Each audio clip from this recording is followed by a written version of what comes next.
Tengan ustedes una muy buena noche, señores estudiantes. El tema de ahora de nuestro segundo bimestre son las asignaciones forzosas. Bueno, en lo que podemos indicar sobre las asignaciones forzosas son las que nacen como el resultado de proteger a ciertas personas que se encuentran muy unidas o ligadas a la persona del causante, tales como su cónyuge o sus hijos especialmente. Por tanto, atendiendo a la protección de los más allegados al causante, la ley dispone de ciertos medios impositivos, como las asignaciones forzosas, para garantizar el cumplimiento de las obligaciones que tenían el causante para con estas personas cuando se encontraban vivos. Las asignaciones forzosas desde un plano doctrinario pueden ser definidas como aquellas que imperativamente tienen que hacerlas al testador en favor de ciertas personas, y si no las hacen o las hace indebidamente, la propia ley suple la omisión o corrige el error, aún contrariando la voluntad expresa de él. También tenemos en cuanto a las asignaciones forzosas, dentro de ellas encontramos la porción conyugal. Esta no es más que es aquella que parte del patrimonio de una persona difunta que la ley le asigna al cónyuge sobreviviente que carece de lo necesario para su congra subsistencia. Está directamente beneficiado con esta asignación de la porción conyugal, en el que el cónyuge sobreviviente, la misma que por haberse hallado en una relación matrimonial con el testador, es protegida por la ley, como lo expresa nuestro código, con una parte de los bienes dejados por el difunto, para que pueda mantener su congra subsistencia, es decir, para que siga gozando del mismo estatus económico que tenía cuando aún estaba vivo el causante. En cuanto a esta clasificación, se debe tener en claro que la porción conyugal puede ser completa o complementaria. En el caso de la completa, la misma que tiene lugar es cuando el cónyuge sobreviviente recibe la totalidad de los bienes correspondientes a la porción conyugal.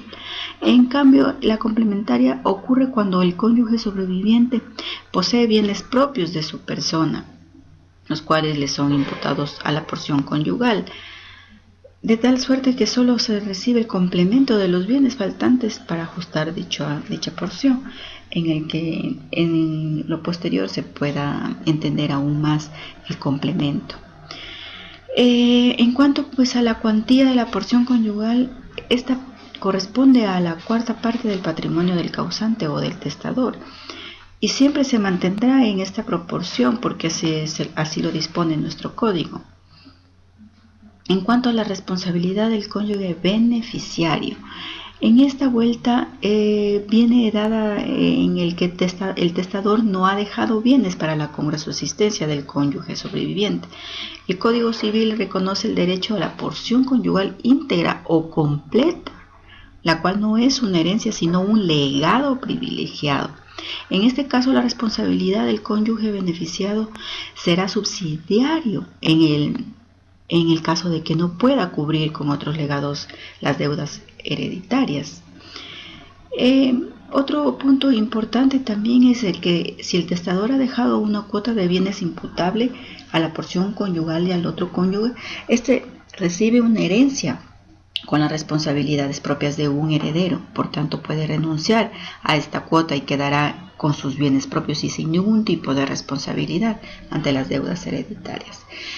Pero también puede recibir la herencia mediante el beneficio de inventario, limitado de esta manera en responsabilidad monto que reciba a título de porción herencia imputable o a la porción conyugal. Por otro lado, la responsabilidad en la porción conyugal complementaria no le compromete el pago de las deudas hereditarias en cuanto a los bienes propios del cónyuge sobreviviente, sino en cuanto se haya constituido en vida del causante en garantía de dichas deudas. También otra parte que es la porción legítima, la porción de mejoras, como consta en la guía. En momento de de centrarse en esta, nos habla sobre la legítima, que es la cuota de los bienes del difunto que la ley asigna a los legitimarios.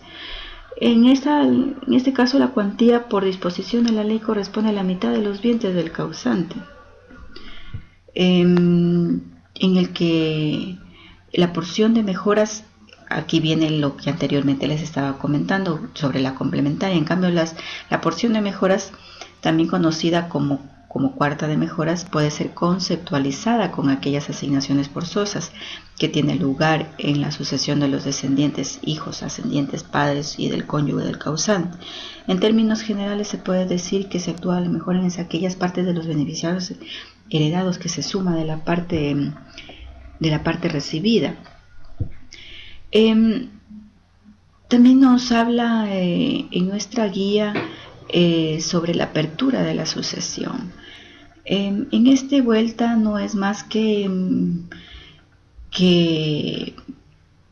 la que se puede decir es solicitada de oficio o solicitud a toda aquella persona que tiene interés en la misma y genera ciertos efectos jurídicos, como es el que determina el lugar donde se produjo la muerte del causante, también que es el mismo en donde se declara abierta la sucesión.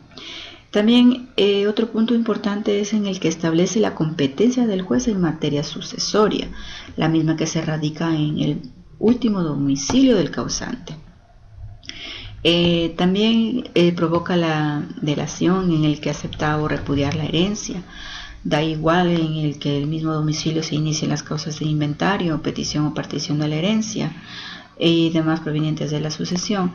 En cuanto a vuelta para la guarda y sellos, es una fijación de sellos en su medida preventiva o conservativa de los bienes o documentos importantes, los cuales por su valor pueden ser objeto de desaparición. Es una de las causas muy importantes también, y por esa razón que la ley protege los bienes hereditarios de personas inescrupulosas. Por eso es esto de la guarda y los sellos. En el que juez, ya una vez finalizada, dispondrá que se entreguen los bienes al depositario, previo inventario de los mismos, y mandará a publicar la apertura de la sucesión en un periódico de la localidad. Estos sellos se levantarán una vez realizado el respectivo inventario, una vez que se han entregado los bienes y papeles al depositario. En ese levantamiento se deberá observar las siguientes formalidades, como es la solicitud de parte y resolución del juez, citación a los herederos, al ejecutor testamentario, el acreedor en el que estuvieran fuera del cantón que siga el juicio. ¿Ya? También otra parte importante, hay casos similares en el que también se pide la presencia de testigos también para esto de la guarda y de los sellos. En su más necesidad, 3 testigos, pero bueno, esto se lo hace antes también de lo que designa el juez, en el que el testigo debe de reconocer su firma en el momento del testamento. También nos habla sobre el inventario y tasación. El inventario es el del patrimonio hereditario, el tiempo del fallecimiento del causante, el resguardo de los derechos de los interesados de la sucesión. Claro, al revés de la guarda y aprobación del sello y la herencia yacente. La facción de inventario es simplemente una medida permanente de seguridad, nada más. En cambio, la tasación consiste en asignar un determinado valor económico de las diferentes bienes dejados por el causante, acto que se realiza dentro del inventario. También nos habla en nuestra guía sobre el albaciazgo.